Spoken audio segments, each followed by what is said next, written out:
که د چا نه ډېر تنګي او هر ځای کې تا ذلیله کوي رسوا کوي ستا بې عزتۍ کوي او دغسې کوشش تا پسې کوي چې دی د خلکو په نظر کې م رسوا کم بې عزتۍ کم او تا پسې خبرې جوړوي ډېر زیات تکلیفونه درکوي راشه یو مجرب عمل درته ښیم یو ښکلې وظیفه ماسخوتن مونځ نه بعد مخ په قبله کښېنه او دغه وظیفه وکړه 41 مرتبه مخکې وروستو درود شریف ووایه که درود ابراهیمي وي که صلی الله علیه وسلم وایي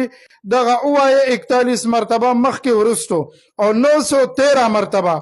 یا مذلو یا قابضو یا مذلو یا قابضو دا 913 مرتبه وایا ان شاء الله دا کس پستا خپو ته راځي دا عمل 11 ورځې وکړه دی به تانه معافي غواړي یا به الله جل شانه په داسې مرض واړی چې ته به محفوظ شي ته به په حفاظت کې شي